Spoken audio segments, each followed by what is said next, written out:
Nida, seorang wanita yang selama ini terlihat sederhana dan penurut, hidup dalam bayang-bayang suaminya, Danik yang mulai berubah kasar setelah mereka menikah.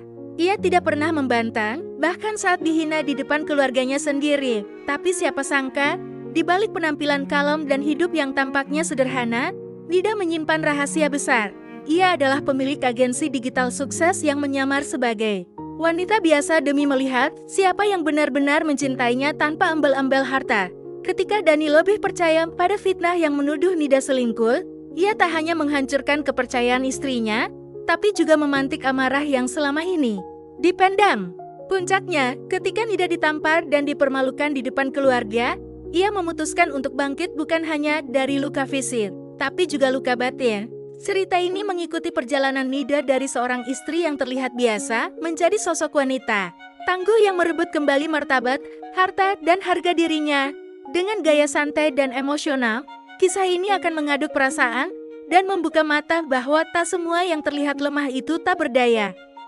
Pernah merasa seperti Nida, tersenyum di luar, menangis di dalam? Semoga kamu yang menonton ini selalu kuat dan dikelilingi orang yang tulus mencintaimu. Kalau kisah ini menyentuh hatimu, like video ini, tulis di komentar. Aku doain Nida kuat, subscribe, dan nyalakan loncengnya, biar kamu gak ketinggalan cerita lainnya.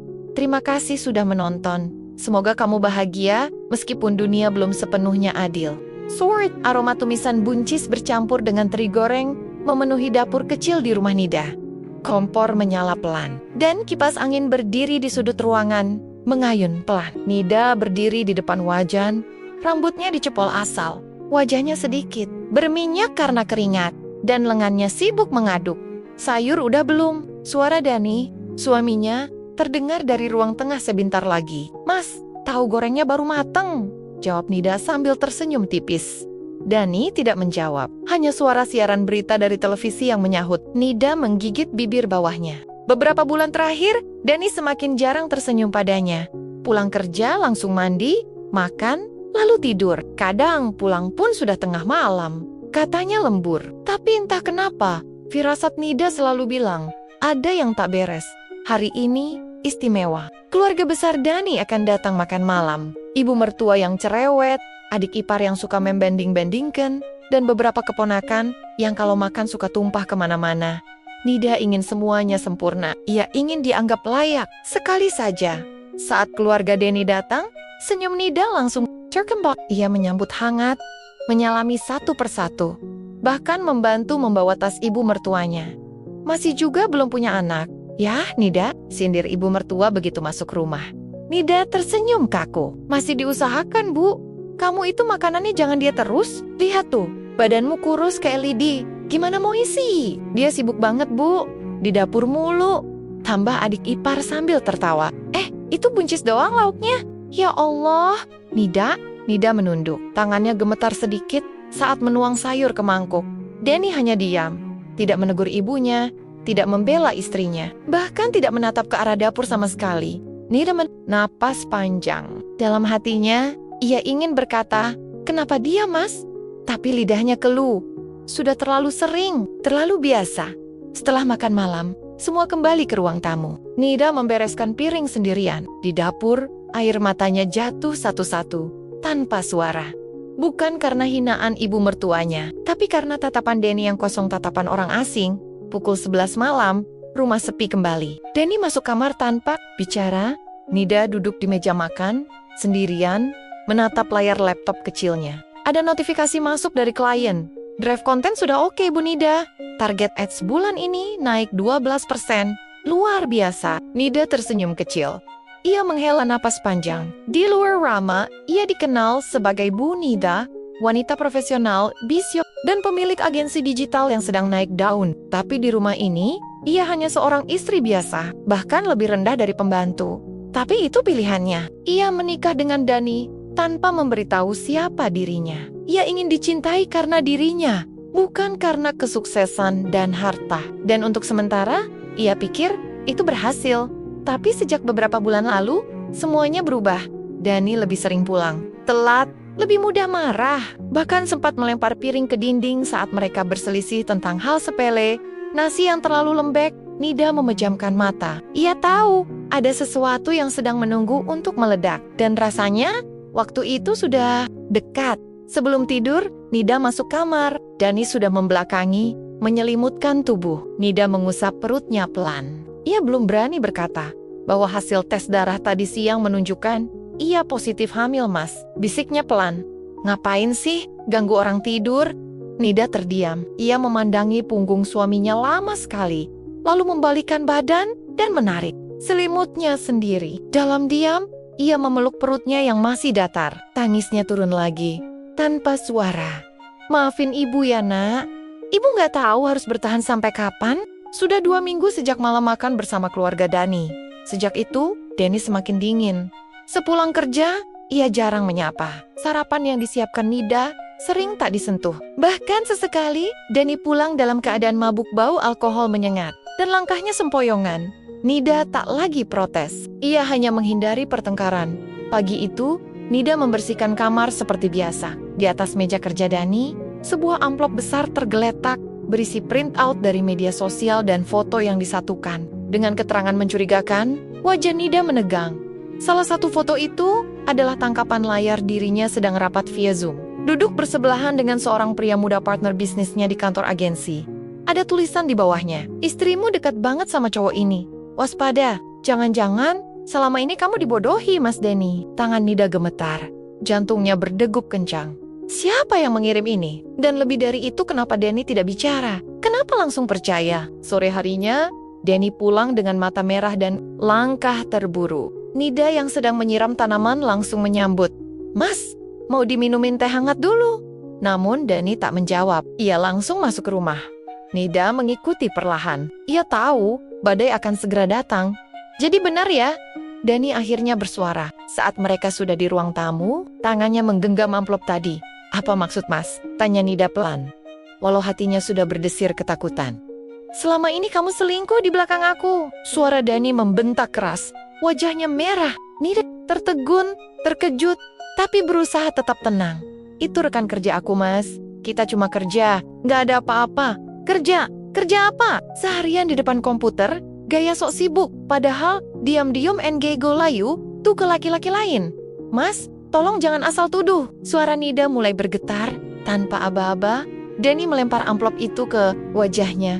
Kertas-kertas berhamburan di lantai. "Aku tahu dari orang kantor, kamu perempuan gak tahu diri. Aku kasih makan tiap hari. Ternyata kamu jual diri buat cowok lain." Dan kemudian tamparan keras mendarat di pipi kiri Nida. Tubuhnya oleng. Ia jatuh ke sofa, bibirnya pecah, darah merembes pelansot itu juga. Pintu rumah terbuka. Aibi, kandung Nida dan adik perempuannya baru datang dari kampung, membawa tas dan bingkisan. Mereka terpaku melihat Nida tergeletak di sofa, menangis dalam diam. "Ya Allah, Nida!" sang ibu menjerit. Adiknya langsung memeluk Nida yang lemas. Dani mundur 1 langkah. Wajahnya tegang. Ia tidak menyangka tamparan tadi disaksikan orang tua Nida. Tapi bukannya menyesal, ia malah berkata dingin, "Silakan ambil anak kalian. Aku udah cukup sama drama kayak gini." Nida menatap Dani dengan mata yang basah, tapi penuh kecewa. Bukan lagi takut tapi patah. Kepercayaan yang selama ini ia jaga, hancur dalam 1 hari. Ia berdiri perlahan, tanpa bicara sepatah kata pun. Ia masuk kamar, mengemasi 1 koper kecil, laptop, beberapa pakaian, dan berkas penting. Lalu ia keluar, memeluk ibunya, dan berkata dengan suara tenang, "Kita pulang, Bu. Aku selesai di sini." Dani hanya menatap kepergian mereka tanpa bergerak. Malamnya, di kamar rumah kontrakan ibunya, Nida duduk di depan laptop. Ia membuka dashboard perusahaannya. Di pojok layar tertulis, "Need Digital Agency, Total Client, aktif 37. Laba bulanan, rupiah 1,2 miliar." Tangannya menari cepat di keyboard. Ia mengirim email pada manajer legal perusahaannya. Subject urgent isi. "Siapkan gugatan cerai dan pembekuan rekening atas nama Dani. Semua aset dibeli atas nama saya sebelum menikah. Kita tuntut sampai tetes terakhir." Lalu, ia menghubungi asistennya via panggilan video. "Besok kita meeting jam 10. Aku balik ke kantor dan 1 lagi. Siapkan tim publikasi. Aku mau kita ambil alih semua klien dari proyek partnership bulan lalu. Aku sendiri yang akan handle." Asistennya tersenyum lega Akhirnya ibu kembali. Nida memejamkan mata sejenak. Luka di bibirnya masih terasa perih. Tapi lebih sakit hatinya yang dituduh dan dikhianati. Ia bukan perempuan lemah. Ia hanya selama ini mencoba menjadi istri yang baik. Tapi sekarang semua sudah cukup. Ia tidak akan membiarkan siapapun lagi termizok Doni, menginjak harga dirinya. Besok kita mulai ulang. Dari nol pun gak masalah. Asal tanpa dia. Pagi itu, gedung berlantai 7 di pusat kota Jakarta tampak lebih sibuk dari biasanya. Para karyawan agensi Digital Need berlarian kecil menyiapkan ruang rapat utama. Di dinding depan tertulis besar, "Welcome back, CEO Nida Maharani Sosok." Nida melangkah masuk dengan tenang. Jas putih gading membalut tubuhnya, rambut panjangnya dikuncir sederhana, dan wajahnya tanpa riasan berlebihan. Namun, dari matanya terpancar sesuatu yang tidak terlihat selama ini, keberanian yang utuh. Seluruh staf berdiri menyambut. Ada yang berbisik pelan. Akhirnya, Bu Nida balik. Yang lain tersenyum lega. Tak ada yang tidak tahu siapa dia. Di balik nama agensi I Need yang mendunia, perempuan ini adalah otaknya. Dan selama 2 tahun terakhir, dia memilih cuti tak resmi dari jabatan CEO. Hanya memantau dari jauh. Alasannya sederhana. Ingin tahu siapa yang mencintainya sebagai Nida, bukan sebagai Bu Nida Maharani. Dan ternyata, jawabannya menyakitkan. "Terima kasih udah percaya sama aku. Mulai hari ini, aku kembali pegang kendali," ujarnya sambil menatap semua staf. Mereka serempak mengangguk. Beberapa bahkan tampak menahan air mata. Dalam dunia bisnis yang keras, Nida tak hanya dikenal pintar tapi juga adil. Ia membangun perusahaannya dari nol, dari kamar kos sempit dan koneksi internet warung kopi. Semua orang tahu betapa kerasnya. Ia berjuang. Siang itu, ruang sidang perceraian Nida dan Dani berlangsung. Dani datang dengan setelan rapi, tapi wajah kusut. Ia tampak tak percaya dengan atmosfer ruangan yang sangat berbeda. Di depannya, duduk Nida, didampingi 3 pengacara, senior dari firma hukum ternama. Media massa mulai berdatangan. Beberapa fotografer mengintip dari luar ruang kaca. Rupanya berita kembalinya CEO agensi Need dan kabar perceraiannya viral di internet sejak semalam. Hakim membuka sidang, dan Dani langsung mencoba bicara. "Saya cuma mau menyelesaikan ini baik-baik. Saya akui saya emosi waktu itu, tapi saya hanya ingin kejelasan hukum. Semua aset yang dipermasalahkan berasal dari uang saya. Sebelum dan selama pernikahan, saya punya bukti semua transfer dan pembelian properti. Saya ingin hak saya kembali, dan saya tidak akan menuntut lebih dari yang seharusnya," ucap Nida tegas, tanpa sedikit pun gemetar. Dani terlihat terdiam, entah karena malu atau tak punya ruang lagi untuk berbohong. Hakim menyimak dokumen demi dokumen, bahkan apartemen yang selama ini Dani tempati, mobil yang ia gunakan, dan tabungan bersama pun terbukti berasal dari rekening pribadi Nida yang disatukan setelah menikah. Semuanya tercatat rapi. "Saudara Deni," ujar hakim, "istri Anda berhak atas keseluruhan aset ini, sesuai dengan bukti yang disampaikan." Dani tertunduk. Luluh dunia yang ia kira miliknya ternyata hanya bayangan, dan Nida yang tampak sederhana selama ini sebenarnya ratu dari panggung yang tak pernah ia sadari. Beberapa hari kemudian, Dani datang ke kantor Need. Ia hanya berdiri di lobi dengan wajah lelah. Di tangannya ada amplop kecil berisi surat permintaan maaf. Ia berharap bisa bicara sekali saja, tapi Nida hanya menyampaikan satu pesan lewat resepsionis. "Maaf, saya tidak menerima tamu tanpa janji. Dan kamu, siapa-siapa lagi dalam hidup saya." Sore itu, Nida duduk di balkon kantornya, memandang jalanan Jakarta yang sibuk.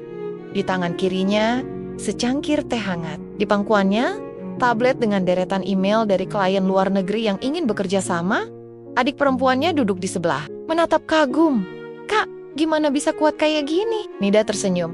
"Aku cuma capek jadi perempuan yang terus berkorban tanpa dihargai. Sekarang aku tahu, cinta itu harus bikin kita jadi lebih baik, bukan hancur. Aku udah cukup lama diam." Ia memejamkan mata sebentar. "Aku bukan perempuan yang sempurna, tapi aku tahu satu hal.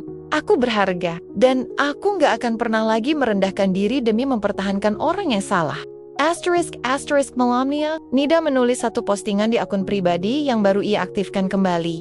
"Dulu, aku takut ditinggal, karena aku merasa aku tidak cukup. Sekarang aku tahu, yang tidak cukup bukan aku, tapi mereka yang tidak bisa melihat siapa aku. Sebenarnya, aku bukan cuma istri, aku bukan cuma perempuan biasa. Aku adalah aku, dan itu sudah lebih dari cukup." Dalam hitungan jam, postingan itu dibagikan ribuan kali. Komentar membanjir dari perempuan-perempuan lain yang selama ini juga merasa tidak dihargai, tidak dipercaya, tidak dianggap.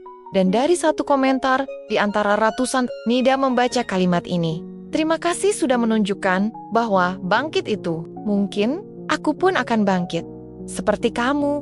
Nida tersenyum. Untuk pertama kalinya dalam waktu yang lama, senyum itu bukan untuk menyembunyikan luka, melainkan tanda bahwa ia sudah benar-benar pulih.